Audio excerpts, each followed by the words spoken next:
Now, without further ado, we turn to our keynote lecturer, whose name has been already mentioned, both by Tomer and Barak, Professor Michael Walzer from Princeton. Well, I mean, you often say, well, this or that person needs no introduction.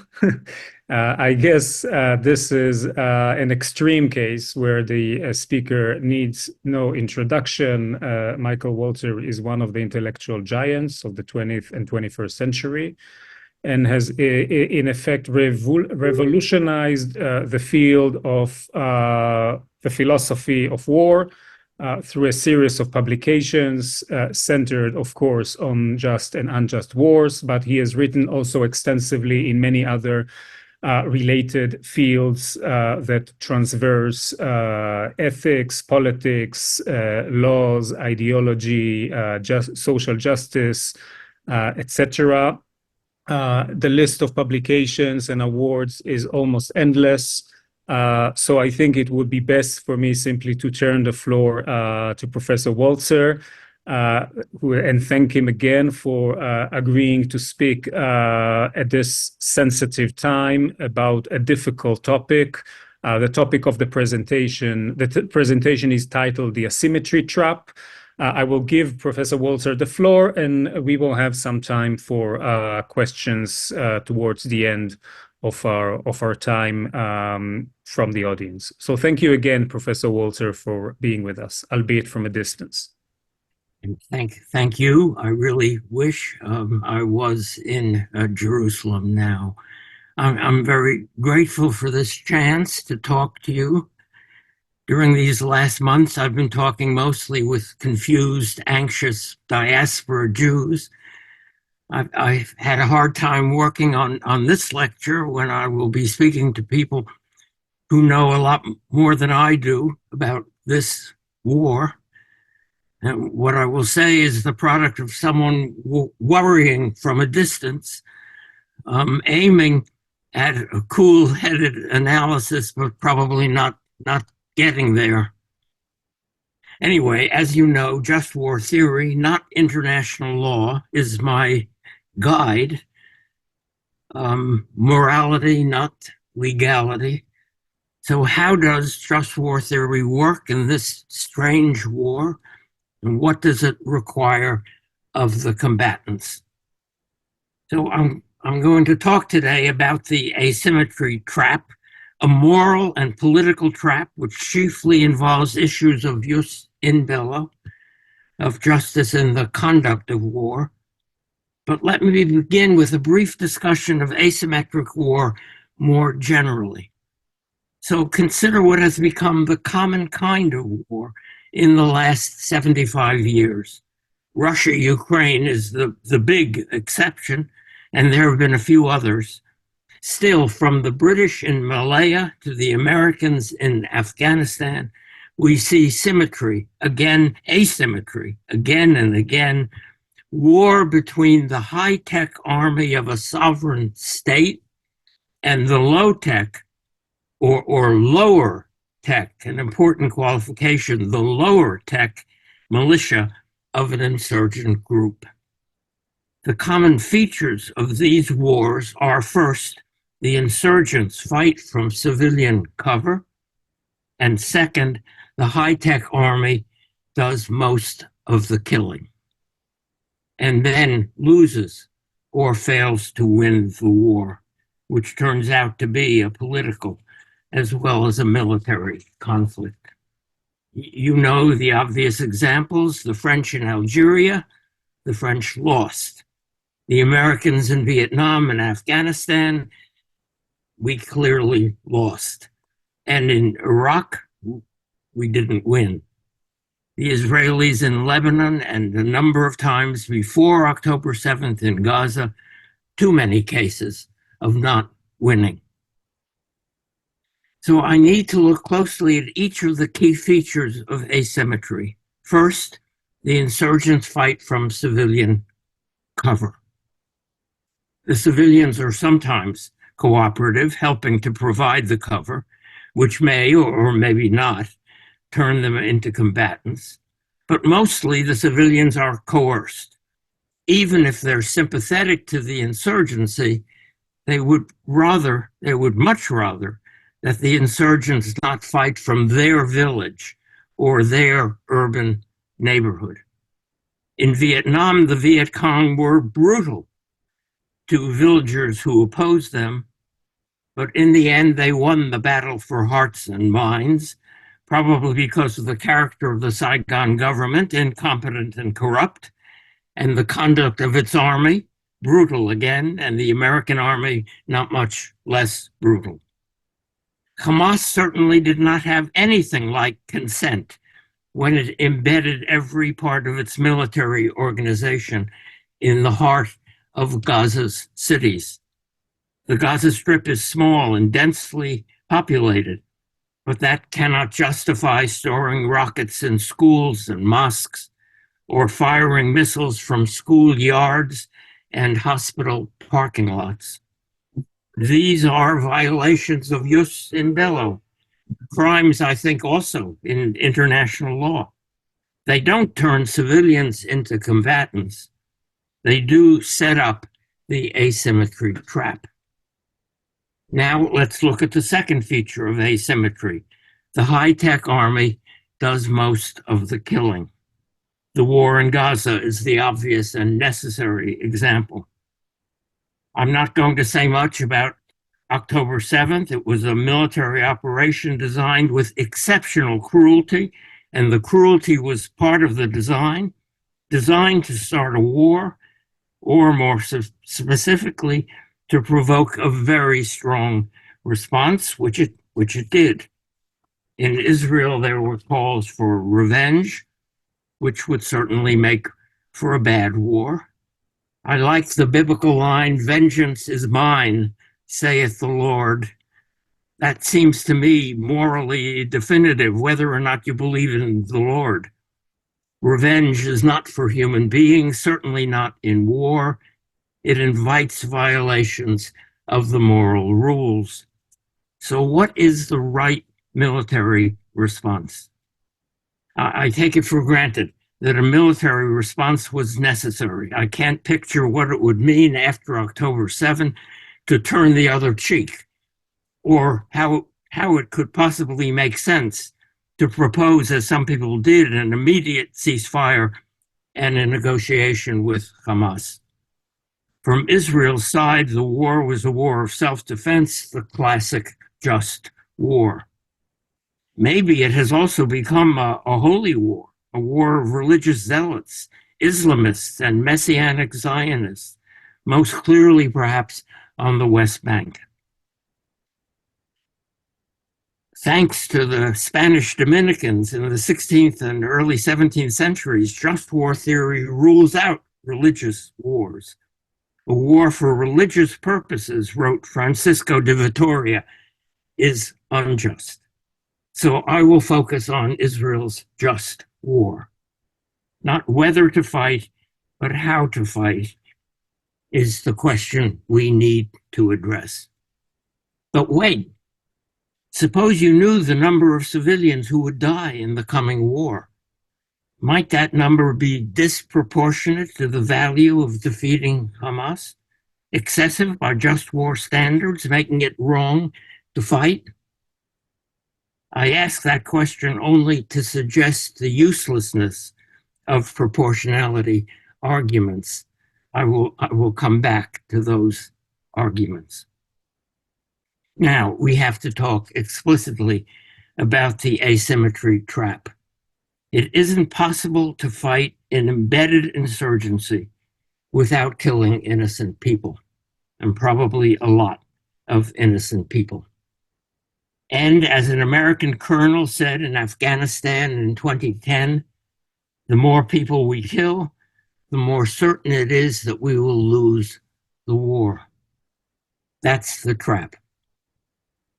Now, what the American colonel said is more obviously true when you're fighting in a foreign country, hoping to win hearts and minds. In that case, killing the people whose hearts and minds you hope to win is definitely a losing strategy. Vietnam is the classic example.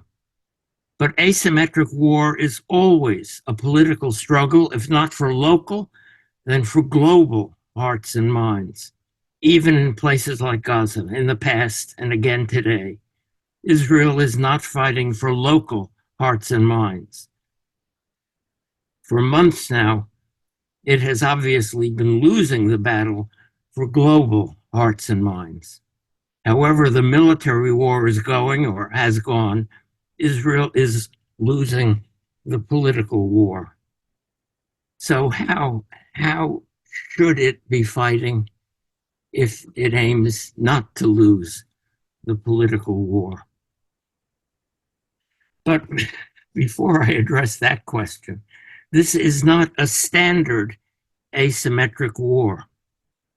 For Hamas is not only embedded in the cities above, it is also entrenched in a city below, a remarkably extensive and fortified city. I don't believe there has ever been a war. I've been searching through military history.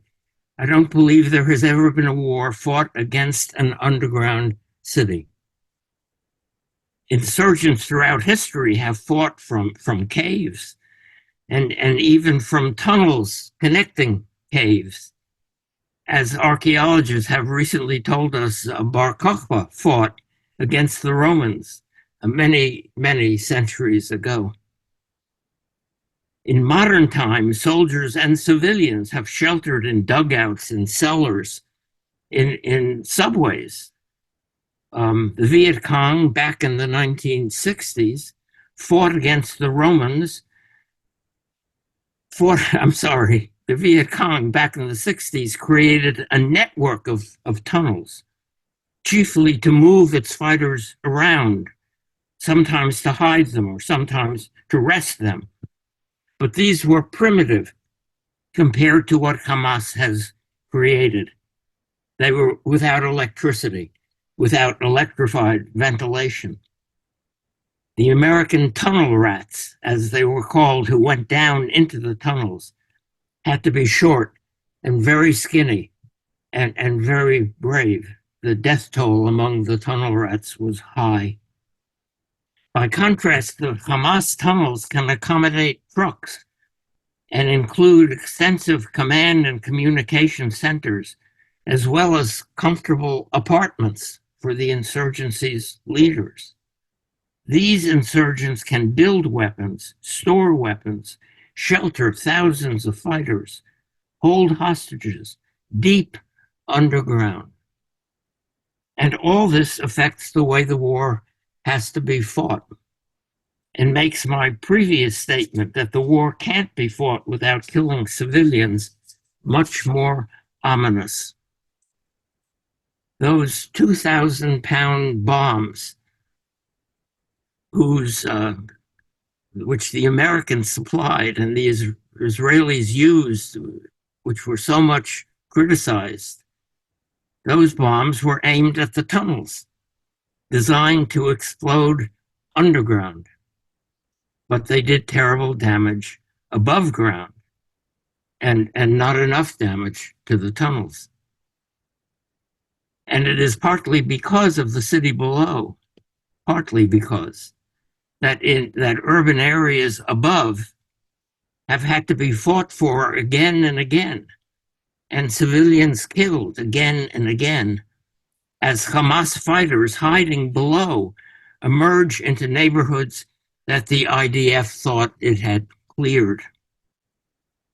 So in these circumstances, the asymmetry trap is harder to deal with, much more deadly.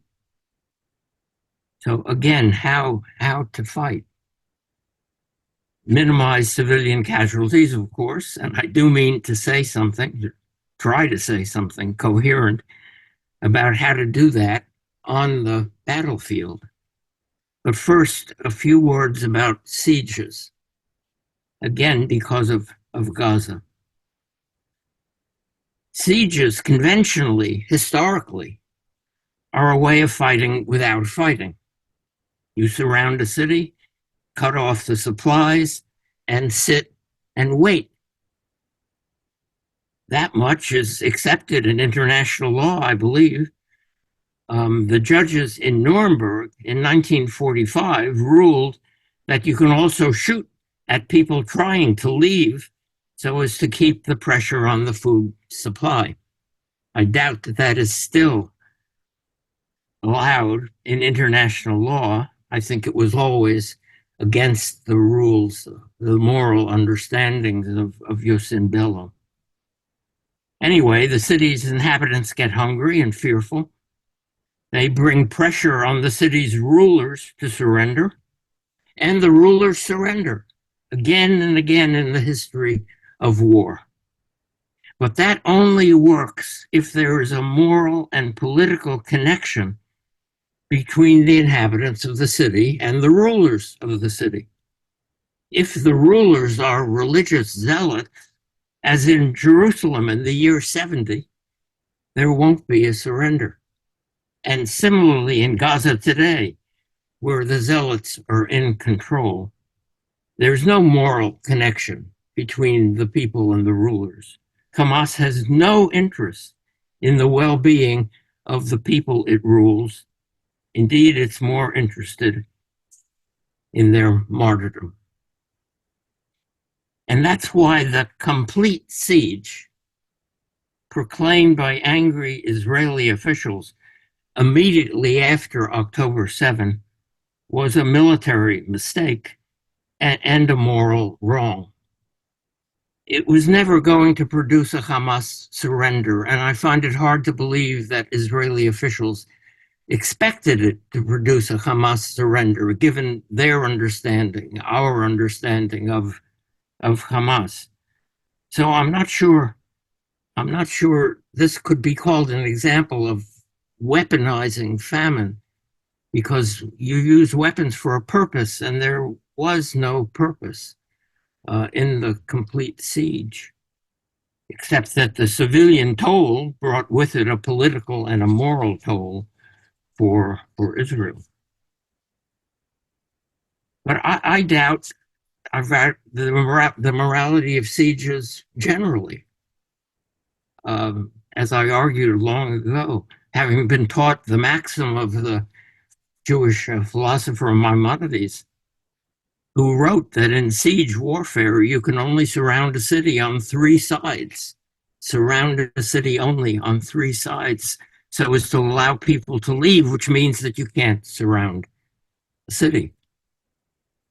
You have to let people escape. Now, the IDF organized the flight of civilians from the immediate battleground, first in the north and now apparently in the south, but not from the besieged city, which was the whole of Gaza. Hence the trapped refugees, the men, women, and children huddled in half-destroyed buildings in thousands, tens of thousands of tents. Israel was, I believe, obligated to provide essential services to these people fleeing south at Israel's instruction and now fleeing again at Israel's instruction, obliged to make sure that humanitarian agencies on the ground were able to help and that hospitals throughout the Strip could continue to function, even as Hamas fighters were forced out of them or out of the tunnels underneath them. It took too long for Israel to acknowledge the suffering that the siege, as it called, was causing. That is, it took too long to acknowledge the asymmetry trap. Some say it took so long because Israelis generally, after October 7, were indifferent to suffering in Gaza, concerned only with their own grief. Maybe. But I suspect there were also failures of strategic vision. Which brings me to the air and ground war. Again, how do you fight an enemy deeply embedded in the civilian population? Carefully, very carefully. The key charges against Israeli war-making this time around are first that the bombing wasn't careful. based too much in the first months of the war on outdated intelligence without sufficient information coming from people on the ground. And second, that the standards applied in selecting targets were relaxed compared to the legal and moral standards that were enforced in earlier campaigns in Gaza and Lebanon. It's interesting, I think, that the people making these comparisons did not have a good word to say about the earlier standards at the time. In any case, the argument does suggest that there are still standards being applied. There is nothing like carpet bombing going on. Sitting in New York anyway, I can't judge those charges. A lot of people around me are rushing to judgment. Watching the results of the bombing campaigns on American television, as we all did and do, it certainly looked as if the charges or something like them were right. But those reports came from within Gaza, from journalists probably sympathetic to Hamas or subject to Hamas censorship. We saw a rubble, but we were never told, and I watch American television, the news every night, we were never told what was or had been under the rubble, which might justify or at least explain the bombing. Let me turn now to another related issue. Fighting on the ground is less destructive than bombing from the air, but it involves greater risks for soldiers. And similarly, collecting intelligence for the air war on the ground by spies or scouts or special forces also involves great risks. And this poses a critical moral question for war making in general, but especially for asymmetric warfare.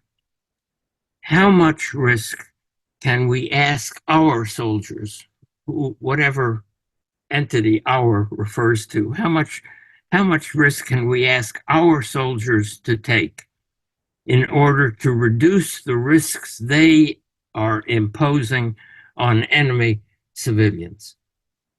Civilians who are being used as cover for the enemy's military operations. How much risk can we ask our soldiers to take? That question is hotly debated in the U.S. Army, especially after General McChrystal issued his rules of engagement in Afghanistan in 2010, I think it was, and many American soldiers complained that the rules made fighting too dangerous, though they also reduced the number of civilians we were killing in Afghanistan. And the question is also debated in Israel, in the IDF. I have argued with an Israeli colleague that in Haaretz, actually, and then later on in the New York Review of Books, I have argued with my colleague that some risk must be accepted. It's morally required that soldiers accept some risks to minimize the risks of the civilian population. But we weren't able to say how much risk, 25, 57? We were criticized by some academic colleagues in Israel who argued that IDF soldiers were simply conscripted civilians whose lives could not have diminished value to be put at risk for the sake of other civilians. But we were also supported, I'm glad to say, by professional IDF officers, as I have been supported in these arguments with reference to the United States by professionals in the American Army. Now, assume that some risk is accepted. I've talked with a small number of soldiers who fought in Gaza this time around and who insist that risks were taken, that they took risks to avoid killing civilians. But they also said that a lot depended on the officer in charge on the ground, and that different units fought differently, some better, some less well, which is what I've also heard about American soldiers in Afghanistan. Assume that risks are accepted. The war is fought carefully, and still many civilians are killed. The high-tech army does most of the killing. When is most morally too much? The idea of proportionality is commonly invoked here. The number of civilians killed in Gaza was called disproportionate early on, virtually the first day of the bombing. And it's been called disproportionate continually since, in order to condemn the conduct of the war in jus in bello terms, in moral terms, and I suppose also in legal terms. I have been skeptical of proportionality arguments since I started writing about war in the 1970s. There is some kind of semi-mathematical claim here. The number killed must be proportional to the value of the military objective. But what is the value of the military objective? The value is too easily inflated, as it was by American apologists for the war in Vietnam in the 60s. After all, capturing this hill or destroying this building is not important in itself, but rather for the contribution it makes to winning the battle or the campaign. And the battle or campaign may be crucial to winning the war. And the war may be crucial to the defeat of a brutal, unprovoked aggression. So how do you measure proportionality? It is too easy to manipulate the numbers. Consider this calculation. It is very important to destroy the tunnels.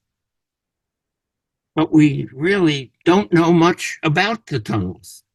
So we use big bombs, hoping they will have significant effects below ground, knowing that they will kill people above ground, figuring, well, how really do you figure? I prefer to talk about responsibility. And that brings me back to the asymmetry trap. So I'll say again, by embedding itself in the civilian population, Hamas has made it impossible for Israel to fight without killing civilians. Assuming that Israel is right to fight, we have to hold Hamas responsible for all deaths that are unavoidable in the war that Hamas has designed. And Israel is responsible for deaths that it could have, should have avoided in the war that Hamas designed. The only way that we can assess this latter responsibility is by looking closely at the war that Israel has fought, that Israel is still fighting. Repeating things I've already said, Israel's obligations are threefold. First, to aim carefully at military targets, doing whatever can be done to minimize damage to the civilian cover, to civilians in general. Second, to accept risks for soldiers on the ground, though I can't say what risks. Again, to minimize civilian casualties. And third, to make sure that the resources necessary for the survival of displaced civilians are available from Israel itself, as well as from the humanitarian agencies of global civil society. I want to say, I can't say anything with certainty. I want to say that Israel has done better, if not well enough. Nobody does well enough on the first two of these obligations. But I also have to say, not well enough on the last one until American pressure produced a change of policy. But again, I'm not close enough to attempt anything more than very provisional judgments. In any case, what we know is that the IDF has not done well enough and possibly could not have done well enough to avoid global censure. Too many Gazans dead or homeless, too many shattered neighborhoods, too much rubble. The TV videos are hard to watch. And I haven't said anything about the detention camps where, according to the reports I've seen, captured Gazan men and women are treated cruelly, not at all like prisoners of war. I'm not sure what their status is under international law. I would argue that they are effectively, morally, prisoners of war, and certainly they are men with rights. And I haven't said anything enough, except a few words at the beginning about what's happening on the West Bank. The settler thugs are not soldiers, and you don't need just war theory to condemn what they are doing, though I think just war theory does condemn what they are doing, since they are doing it to some degree with police complicity under the cover that war provides. This has nothing to do with the asymmetry trap. It is ordinary criminality, religiously motivated. Let me end with a small-scale example of the trap and a few questions. Hamas has fired rockets into Israel, according to reports I've seen, from the tent city that the UN established near the border with Egypt, a safe zone proclaimed by Israel months ago. And according to one report from Gaza, Israel fired back, aiming at the launching site, but killing civilians who were supposed to be safe. And for that, Israel was sharply criticized. And maybe the criticism is right. Better not to respond in such a case. Better to keep the safe zone safe. But this critical story has to begin with Hamas firing rockets from among civilians, deliberately putting them at risk. And of course, Hamas benefits from the civilians that are killed when Israel responds. The full story is rarely told. At least I don't hear it told here in the United States. I've been asking, how do you fight an enemy embedded in the civilian population? But maybe there's another question, a harder question. Is it possible to win against such an enemy? I mean to win morally. The Sri Lankan army proved that you can win immorally. They defeated the Tamil insurgency by destroying its civilian cover, killing very large numbers of civilians, far more than Israel in Gaza. The world wasn't watching or didn't care. Israel has moral commitments, rules of engagement, and the world is always watching. Can jus in bello make it impossible to fight this war? That can't be right. The moral rules cannot make it morally wrong to fight a just war. But the asymmetry trap does put a heavy burden on the high-tech army, a burden that must be accepted. But the watching public also needs to recognize and understand the asymmetry trap. Moral philosophers, legal scholars, political theorists like you and me, we can help a little by explaining to anyone who will listen, by seizing every opportunity to describe the character of the asymmetry trap and to insist on the right distribution of responsibility for civilian suffering, full accountability for designing the trap, as well as for fighting the war. Thank you.